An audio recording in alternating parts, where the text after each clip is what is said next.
नमस्कार, स्वागत है फिर से हमारे इस यूट्यूब चैनल में।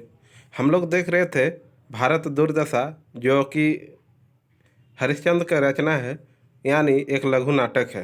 तो उससे जितने भी प्रश्न बनेंगे, एक दो नहीं बल्कि हम लोग पूरे 100 प्रश्न करने वाले हैं। इसलिए हम लोग के पास समय अभी बिल्कुल कम है, यानी अल्प अवधि में ही पूरे 100 प्रश्नों का उत्तर जानना है। और हो सके तो आप अपने नोटबुक में इसे लिख लें, ताकि आने वाले समय में इसे आप अच्छे से पढ़कर एक सरकारी नौकरी अपने हाथ कर सकते हैं। यानी मैं बात कर रहा हूँ झारखंड पीजीटी जो निकल कर सामने आई है, उसकी तैयारी को लेकर। भारत दुर्दशा एक चैप्टर है, यानी एक लघु नाटक है जो भारतेंदु हरिश्चंद्र द्वारा रचित है। उससे संबंधित जितने प्रश्न बनेंगे सभी को हम लोग एक एक करके बारी बारी से देखने का काम करेंगे। तो विलंब न करते हुए शुरुआत करते हैं हम लोग आज की इस कठिन कड़ी को। यानी कठिन तो नहीं कर सकते हैं, परंतु इसमें मेहनत बहुत ही लगा है। सारे मेहनत को रात दिन एक करके मैंने इस वीडियो को बनाने का काम किया है। अगर आपका सपोर्ट रहेगा, आपका सहयोग रहेगा, आप अगर मोटिवेट करेंगे तो इस प्रकार के वीडियो अपलोड करते रहेंगे। यानी कहने का मतलब यही है कि आप अपने सुझाव कमेंट के माध्यम से अवश्य दें। चलिए विलंब न करते हुए आज की इस कड़ी का शुरुआत करते हैं। भारतेंदु हरिश्चंद्र का जन्म कब हुआ था? तो इसका उत्तर हो जाएगा 1850 ईस्वी को। यानी अगर आप मेरे पिछले वीडियो में पढ़े हैं तो वहाँ पर दिया हुआ था भारतेंदु हरिश्चंद्र का जन्म 9 सितंबर 1885 ईस्वी को 1850 ईस्वी को हुआ था। चलिए अगला प्रश्न है, भारत आधुनिक हिंदी साहित्य के पितामह किसे कहा जाता है? तो भारतेंदु हरिश्चंद्र को। भारतेंदु हरिश्चंद्र की साहित्यिक भाषा क्या है? खड़ी बोली और ब्रज भाषा है। भारतेंदु युग का काल क्या था? 1869 से 1900 ईस्वी तक। उसके बाद रामचंद्र शुक्ल के अनुसार भारतेंदु के कितने नाटकों का उल्लेख है? तो इसका उत्तर हो जाएगा 15 नाटकों का। भारत दुर्दशा नाटक में कुल कितने अंक हैं? 6 नाटक। भारत दुर्दशा नाटक के पात्रों की संख्या कितनी है? 19। भारत दुर्दशा के अमूर्त पात्र कौन है? भारत, निर्लजता, मदिरा, आशा, आलस और अंधकार। अगर आप मेरे पिछले वीडियो को नहीं पढ़े हैं या तो नहीं देखे हैं तो एक बार जाके देख सकते हैं, भाग 1 और भाग 2 करके लिखा हुआ है।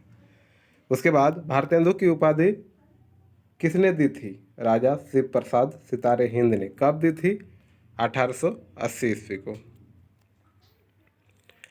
अगला प्रश्न है, भारतेंदु का प्रथम नाटक क्या है? तो भारतेंदु का जो प्रथम नाटक है विद्या सुंदर है। चंद्रावली को भारतेंदु की आत्मा का प्रतिरूप किसने कहा? रामविलास शर्मा ने। नाटक भारत दुर्दशा के किस अंक में भारत का प्रवेश होता है? दूसरा अंक में। भारत एक पात्र है जिसका प्रवेश दूसरे अंक में होता है। अगला प्रश्न है, नाटक भारत दुर्दशा में फटे कपड़े पहनने, सिर पर अर्ध किरीट, हाथ में टेकने की छड़ी शिथिल अंग किसके रूप की व्याख्या है? तो इसका उत्तर हो जाएगा भारत की। भारत को अपनी दुर्दशा देखकर किसकी याद आती है? दुर्योधन की। शुच्यग्रम नैव दास्यामि विना युद्धेन केशव, यह कथन किसके द्वारा कहा गया है? तो यह कथन जो था दुर्योधन के द्वारा कहा गया है। अगला प्रश्न, हाय अब मुझे कोई शरण देने वाला नहीं, मातः राजराजेश्वरी विजयिनी मुझे बचाओ। उपर्युक्त वाक्यों में भारत किसे अपनी रक्षा के लिए पुकारता है? तो इसका उत्तर हो जाएगा महारानी विक्टोरिया। जब किसी व्यक्ति का साहस और स्वाभिमान पूरी तरह नष्ट हो जाता है तब व्यक्ति कायर होकर किसका सहारा लेता है? निर्लजता का। इसके बाद है, जब अपनी व्यथा में डूबकर भारत मूर्छा खाकर गिरता है तो उसके प्राण बचाने कौन आता है? प्राण बचाने निर्लजता और आशा आती है। नाटक के किस अंक में स्थान, शमशान, टूटे फूटे मंदिरों का प्रयोग किया गया है? तो दूसरे अंक में। नाटक के किस अंक में भारत दुर्देव का प्रवेश होता है? तो इसका उत्तर हो जाएगा तीसरे अंक में। अगला प्रश्न है, भारतेंदु ने अपने नाटक में किसे भारत दुर्देव के रूप में चित्रित किया है? तो भारतेंदु के नाटक में अंग्रेज शासकों तथा मुस्लिम शासकों को भारत दुर्देव के रूप में चित्रित किया है। अगला प्रश्न है, क्रूर आधा क्रिस्तानी आधा मुसलमानी वेश, हाथ में नंगी तलवार किस रूप को दर्शाया गया है भारत दुर्देव के? अगर आप पूरे नाटक को पढ़ेंगे मेरे पिछले वीडियो में जाकर तो आपको सारा समझ में आ जाएगा। नाटक के किस अंक में भारत के दुर्दशा के कारणों का उल्लेख है? तीसरे अंक में। इसका उत्तर हो जाएगा तीसरे अंक में। मुसलमान भारत को क्या कहते हैं? हिंदू। क्या कहते हैं भारत को? हिंदू। भारत एक पात्र है, उसे क्या कहते हैं? हिंदू कहते हैं। अंग्रेज भारत को क्या कहते हैं? काला। अंग्रेज जो भारत के लोग हैं उसे काला कहते हैं। काफर काला नीच पुकारूं तोड़ू पैर और हाथ, उपर्युक्त पंक्ति में काफर काला नीच किसे पुकारा गया है? तो इसका उत्तर हो जाएगा भारत को। फौजदार का नाम था, फौजदार का नाम क्या था? सत्यानाश।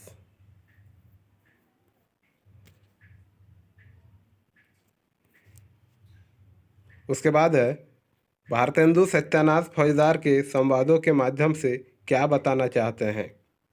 तो इसका उत्तर हो जाएगा देश के सत्यानाश का कारण। देश के सत्यानाश का कारण बताना चाहते हैं। इसको थोड़ा कलर चेंज कर देते हैं। भारतेंदु भारत के सत्यानाश का पहला कारण बताते हैं धर्म के नाम पर बंटवारा। ऑप्शन दिया हुआ रहेगा और अगर ये ऑप्शन आपको मिल जाए तो यही होगा, धर्म के नाम पर बंटवारा सत्यानाश का पहला कारण होता है। अगला है, भारतेंदु के अनुसार हिंदू समाज के कूपमंडूक बनने का क्या कारण है? भारतेंदु समाज में कूपमंडूक अभी भी बहुत सारे हैं, तो इसका कारण क्या है? विदेश यात्रा पर रोक। इसका कारण जो है विदेश यात्रा पर रोक, छूट नहीं दी जाती है। ये नाटक के माध्यम से दर्शाया गया है। अगला प्रश्न है, भारत दुर्देव की सेना में कौन कौन शामिल थे? तो भारत दुर्देव की सेना में विदेश यात्रा पर रोक लगाया गया था, तो इसमें कौन कौन शामिल थे? शायद ये प्रश्न रिपीट हो गया, कोई बात नहीं, इसका उत्तर मैं कमेंट बॉक्स में दे दूंगा। तो देखिए 31 वाला प्रश्न वो पिछले वाला का रिपीट हो गया था, इसको इग्नोर कर दीजिए। अगला प्रश्न को देखिए 32 वाला। निम्न में से कौन भारत दुर्देव की सेना में शामिल थे? फूट, डाह, लोभ, भय, उपेक्षा, स्वार्थपरता, पश्चाताप, हठ और शौक ये शामिल थे। भारतेंदु ने व्यापार के खत्म होने का मुख्य कारण किसे बताया? निरुद्यमता और संतोष। आदमी उद्यम यानी मेहनत करना नहीं चाहता है और संतुष्टि कम समय में ही और कम प्रयत्न में ही हो जाता है। ये जो है भारत के व्यापार को खत्म होने का मुख्य कारण माना जाता है। अगला प्रश्न, रवहु सब मिली के आवहु भारत भाई, हा हा भारत दुर्दशा देखी न जाई। ये पंक्ति यानी ये गीत की प्रकृति क्या रही होगी? लावनी। ऑप्शन रहेगा लावनी, झूमर, गीत, तो इसका जो है लावनी में रहेगा, उत्तर हो जाएगा लावनी। लावनी प्रकृति में गाया गया है। फिर अगला प्रश्न है, रवहु सब मिल के आवहु भारत भाई, हा हा भारत दुर्दशा देखी न जाई। उपर्युक्त गीत को कौन गाता है? उपर्युक्त गीत को योगी जी गाते हैं। कौन? योगी। योगी जो भारत नाटक में एक पात्र है। काऊ नाही पकड़त हाथ यह गीत नाटक के किस अंक में गाया गया है? दूसरे अंक में। भारत दुर्दशा नाटक के दूसरे अंक किसके द्वारा गाया जाता है? भारत के द्वारा। अरे उपजा ईश्वर कोप से, मुझे तुम सहज न जानो जी, मुझे एक राक्षस मानो जी। यह गीत किसके द्वारा गाया गया है? भारत दुर्देव के द्वारा। अगला प्रश्न, रोग तथा आलस का प्रवेश नाटक के किस अंक में होता है? तो चौथा अंक में। किसके बदौलत ओझा दर्शनीय पंडित सिद्ध लोगों को ठगने का काम करते हैं? रोग के द्वारा। महाराज भारत तो अब मेरे प्रवेश मात्र से मर जाएगा, घेरने का कौन काम करते हैं? यह कथन किसका है? घेरने का काम है, यह कथन किसका है? रोग का। डॉक्टरों के द्वारा रोग से लड़ने वाले उपाय, टीका लगाना इत्यादि लोग किस डर से मना कर देते हैं? शीतलता के डर से। शीतलता के डर से। भारत दुर्देव किसे पान का बीड़ा देता है? तो इसका उत्तर हो जाएगा रोग को।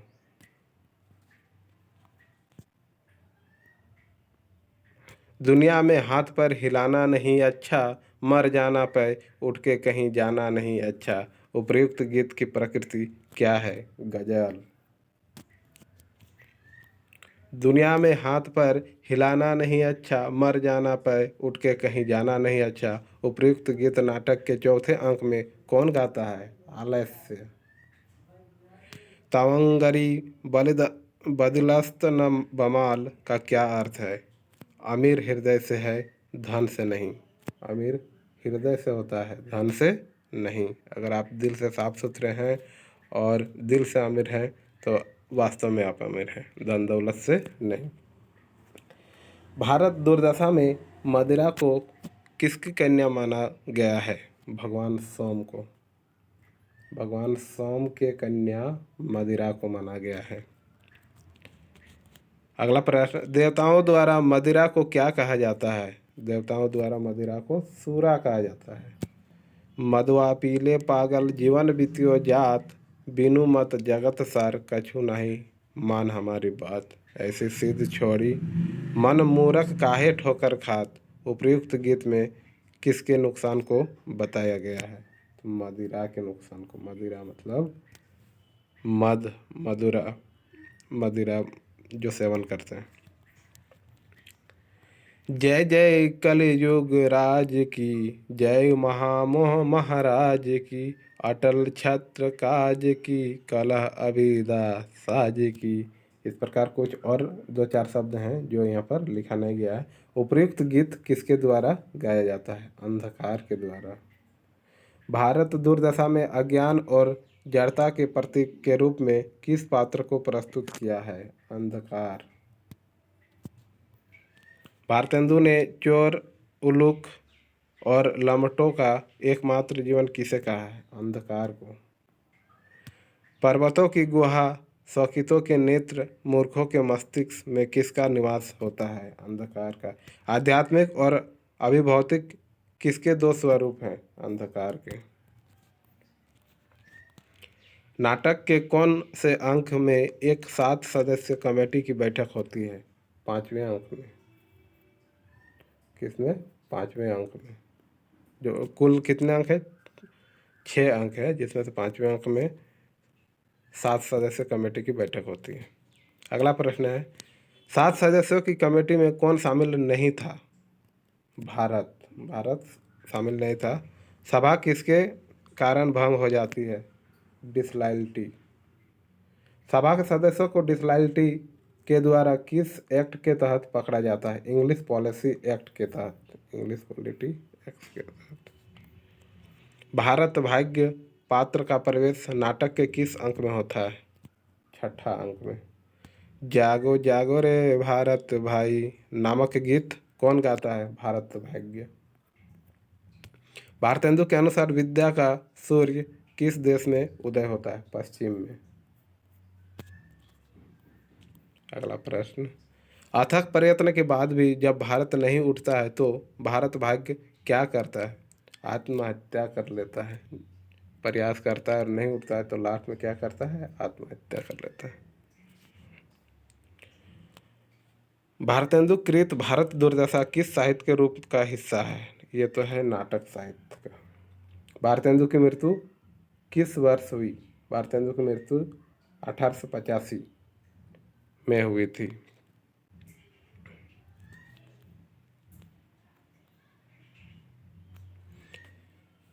किस भारतीय साहित्यकार को हिंदी साहित्य में आधुनिक के अग्रदूत कहा जाता है? भारतेंदु हरिश्चंद्र को। भारतेंदु के पिता का क्या नाम था? गोपाल चंद्र, यानी गिरिधर शर्मा भी शायद नाम था। हिंदी साहित्य व हिंदी रंगमंच के पितामह किसे कहा जाता है? भारतेंदु हरिश्चंद्र को। भारतेंदु हरिश्चंद्र किस युग के कवि माने जाते हैं? आधुनिक युग के। भारत दुर्दशा कैसे प्रतीकों का नाटक है? भाव। भारत दुर्दशा उपन्यास का 5वां अंक खुलता है कहाँ पर? किताब खानों में। भारत दुर्दशा में भावों प्रतीक वाले पात्र लगभग कितने अंकों में फैले हुए हैं? 5 अंकों में। भारत दुर्दशा में देव शब्द का क्या अर्थ है? भाग्य। मुझसे वीरों का कर्म नहीं हो सकता, उपरोक्त पंक्ति किसके द्वारा कहा गया है? भारत भाग्य के द्वारा। भारत दुर्दशा के पहले अंक में किस पात्र का प्रवेश होता है? लावणी यानी योगी का। भारत दुर्दशा के मुख्य पात्र कौन कौन हैं? तो इससे इन्हें भी जान जाते हैं। पहले पहले कौन कौन मुख्य पात्र आते हैं इस नाटक में? भारत, भारत दुर्देव और भारत भाग्य। भारत दुर्दशा में किसका विधान है? संधियों का विधान है, अधिकतर संध्या है। भारतेंदु की विचारधारा मुख्यतः कैसी है? साम्राज्यवादी। कैसी है? साम्राज्यवादी। भारत दुर्दशा नाटक के आधार पर भारत दुर्देव ने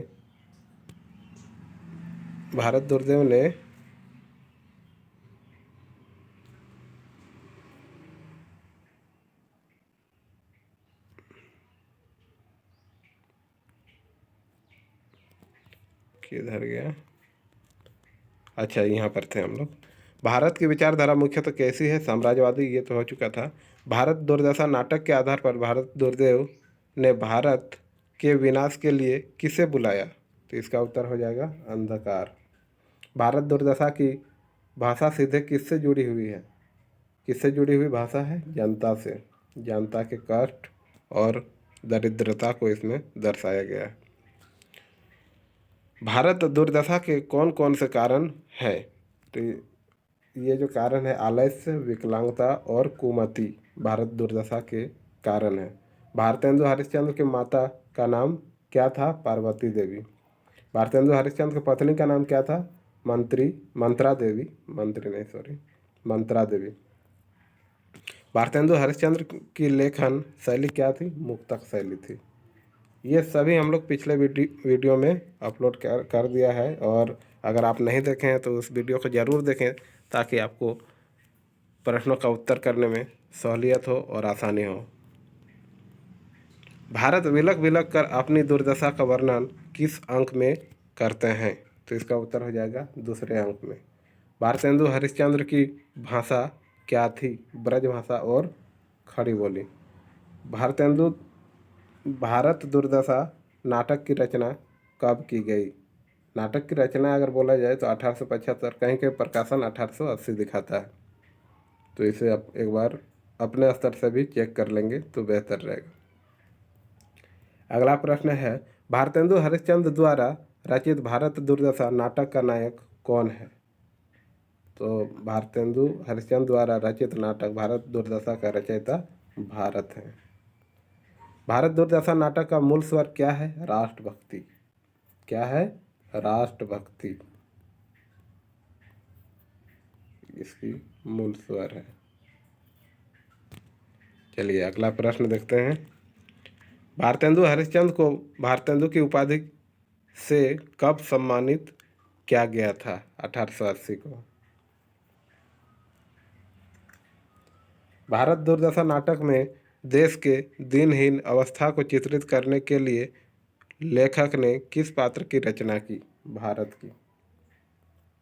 भारत दुर्दशा नाटक में भारतेंदु जी ने भारत दुर्दशा का कारण किसे माना है?